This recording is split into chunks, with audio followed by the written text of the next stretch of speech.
पहलगांव हमले के बाद आतंकवाद और आतंकवाद से जुड़े एक एक दीमक को खत्म करने का ऑपरेशन चल रहा है। अलगाववादी संगठनों पर भी एक्शन लिया जा रहा है। कुपवाड़ा के हिंदवाड़ा में एनआईए, जम्मू कश्मीर पुलिस और साथ ही खुफिया एजेंसी ने कई जगह पर छापे मारे हैं। इसी से जुड़ी एक रिपोर्ट आपको दिखाते हैं।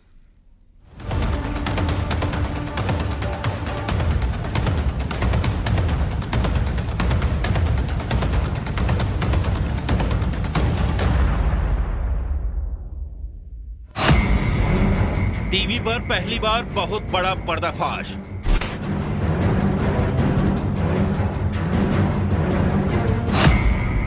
न्यूज 18 इंडिया पर हुर्रियत कॉन्फ्रेंस का चेहरा बेनकाब।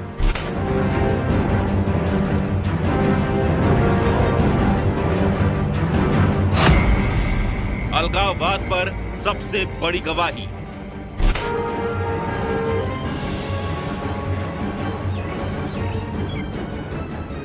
घाटी के जर्रे जर्रे में सुरक्षा बल की तलाश चल रही है।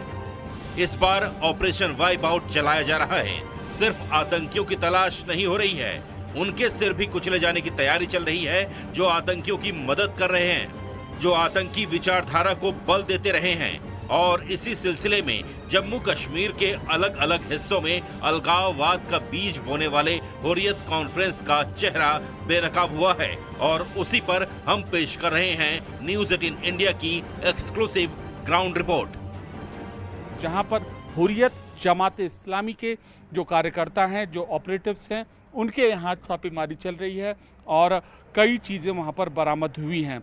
हंदवाड़ा में करीब 10 जगह छापेमारी की गई। इसी तरीके से कुपवाड़ा, अनंतनाग, श्रीनगर, त्राल, पुलवामा, बांदीपुरा, बडगाम, इन सब इलाकों में ऐसी ही छापेमारी चल रही है और करीब 100 के आसपास हुर्रियत जमात इस्लामी या इन जैसी जो संस्था है उनके ऊपर यह कार्रवाई हुई है। पहलगाम आतंकी हमले के बाद जांच एजेंसियों ने हुर्रियत कॉन्फ्रेंस जिलानी और जमाते इस्लामी पर शिकंजा कस दिया है। एनआईए सूत्रों के मुताबिक इन संगठनों के ओवरग्राउंड आतंकी नेटवर्क से जुड़ाव की आशंका है। इसी आधार पर एजेंसियों ने कुपवाड़ा जिले के हंदवाड़ा इलाके में छापेमारी की, जहां से कई आपत्तिजनक सबूत बरामद हुए। हालांकि कई संगठनों ने हुर्रियत कॉन्फ्रेंस से दूरी बना ली है, लेकिन हुर्रियत कॉन्फ्रेंस जिलानी अभी भी एक्टिव है। दरअसल हुर्रियत पर जो भारत सरकार का जो शिकंजा है पिछले कई महीनों से कसा जा रहा है और पिछले 6 महीनों के दौरान 8 से 10 ऐसे संगठन हैं जिन्होंने हुर्रियत को अपने पास से अलग रख लिया है, अपने से अलग कर दिया है। और खुद गृह मंत्री अमित शाह ने ट्वीट कर इसकी जानकारी दी थी। मतलब साफ है कि जो अलगाववादी रुख हुर्रियत कॉन्फ्रेंस अख्तियार कर रहा था उसको बड़ा झटका लगा है और कई संगठन इससे अलग हो गए, राष्ट्र की मुख्य धारा में अपनी विचारधारा को शामिल कर दिए हैं। न्यूज 18 इंडिया की टीम ने एक्सक्लूसिव ग्राउंड रिपोर्ट में इन ठिकानों का जायजा लिया और जांच एजेंसियों की मौजूदगी को एक्सक्लूसिव तस्वीरों के जरिए पेश कर रहा है। वहीं हुर्रियत कॉन्फ्रेंस गिलानी के एक पूर्व सदस्य ने कैमरे पर बताया कि पत्थरबाजी, सुरक्षा बलों पर हमला और अलगाववाद का रास्ता गलत था। इसी सोच के चलते उसने हुर्रियत से किनारा कर लिया। उसने साफ किया कि हुर्रियत का एजेंडा खोखला है और वो अब देश के साथ है। ना, बिल्कुल गलत थी पत्थरबाजी। और यहाँ पर ये छोटा गांव है, यहाँ तो पत्थरबाजी कभी हुई नहीं। यहाँ तो हंदवाड़ा टाउन से हम 2-3 किलोमीटर दूर हैं, यहाँ तो कभी हुई नहीं। हंदवाड़ा में होती थी, बहुत से फैक्शन होते थे, इसके बारे में कोई जानकारी नहीं, कौन पत्थर मारता है, क्या मारता है। पुलिस तो पकड़ दी थी उनको। लेकिन ये विचारधारा सही नहीं थी। ना, बिल्कुल गलत थी। पत्थर मारना किसको पत्थर मार देते। हुर्रियत देश से, भारत से अलग होना चाहता था। नहीं, इसकी बात नहीं। इसकी बात हमें ऐसा कोई बात पता नहीं। हुर्रियत देश से अंदर अलग जाना चाहिए। आप हुर्रियत से अलग हुए हैं, अब आपका भारत के प्रति क्या विचार है? भारत हमारा देश है, हम सिटीजन है भारत के, हम पुरअमन सिटीजन है। हम क्या कोई गलत काम नहीं करते। पहलगाम आतंकी हमले में हुर्रियत के कुछ ऑपरेटिव्स हैं, उनके घर से आपत्तिजनक चीजें बरामद हुई हैं, इसके बारे में क्या कहना चाहेंगे? उनकी खाल उतार दो, जो होगा इन्वॉल्व उसको बेगुनाहों के कत्ल करना। बेगुनाह बेचारे घूमने फिरने आए थे, उनको कत्ल गार्ड किया। ये किस दीन में लिखा है? कहीं नहीं है, किसी मजहब में नहीं है। ये पहली बार है जब हुर्रियत कॉन्फ्रेंस का कोई पूर्व सदस्य खुद सामने आया है और इन संगठनों की देश विरोधी विचारधारा की पोल खोल कर रखती है।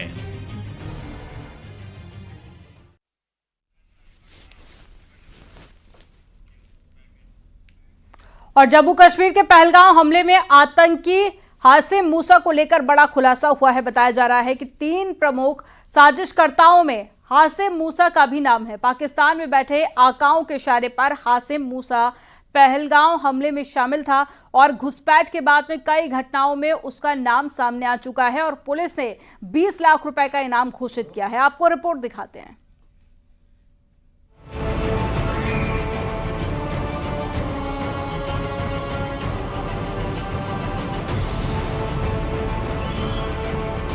जम्मू कश्मीर के पहलगाम आतंकी हमले को लेकर खुफिया एजेंसियों के हवाले से बड़ी जानकारी सामने आई है।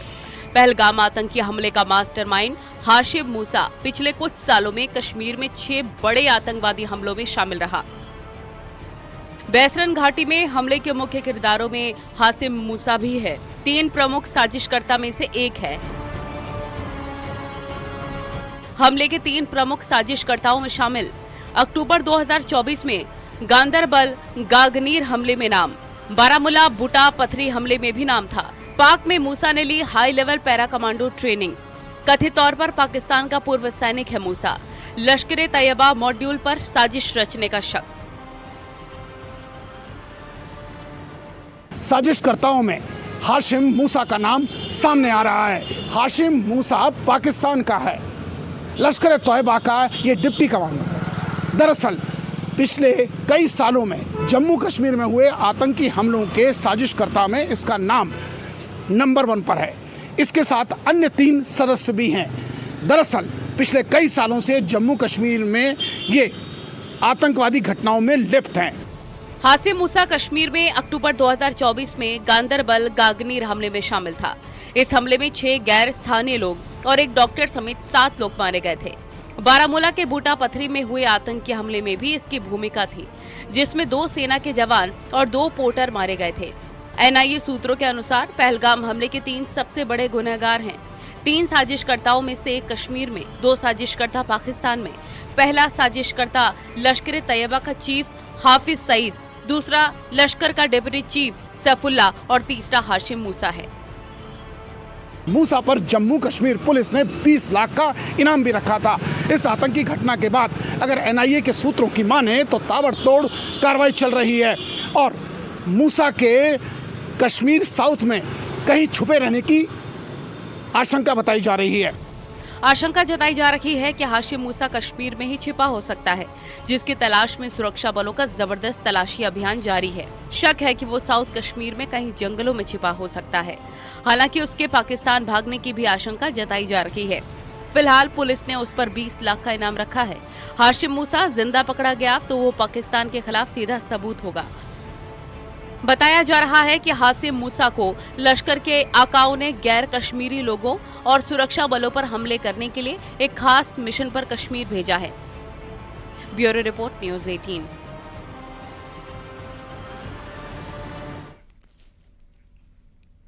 पाकिस्तान में भारत के लिए अपना एयर स्पेस बंद कर दिया है, तो भारत ने भी पाकिस्तान के लिए अपना एयर स्पेस बंद कर दिया है और अब पाकिस्तान के विमान पूरब में जाने के लिए चीन का चक्कर लगा कर जा रहे हैं। अब जाहिर है कि भारत की एयर स्पेस स्ट्राइक से पाकिस्तान की एयरलाइन कमर टूटनी तय है।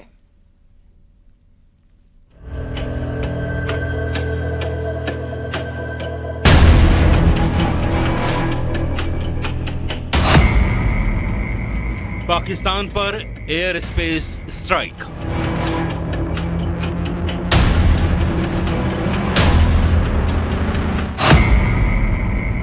जल प्रहार के बाद वायु प्रहार।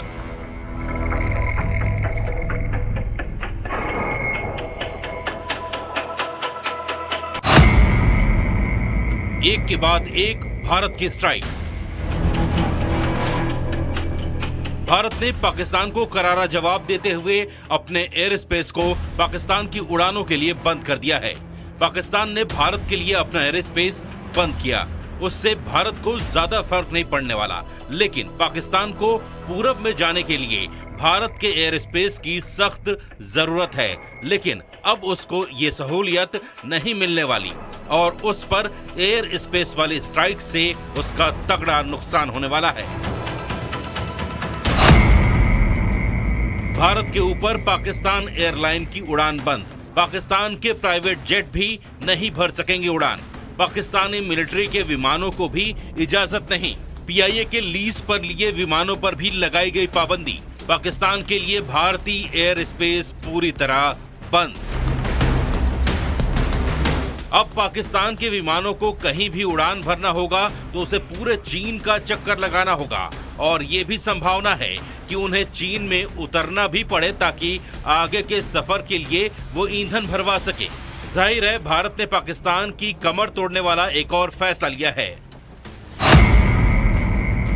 इसका सबसे बड़ा असर पाकिस्तान इंटरनेशनल एयरलाइंस की कुआलालंपुर जाने वाली 2 रूट्स PK 8945 और PK 8989 पर पड़ा है। पहले ये फ्लाइट्स लाहौर से भारत होते हुए कुआलालंपुर जाती थीं, जिससे दूरी कम और वक्त बचता था।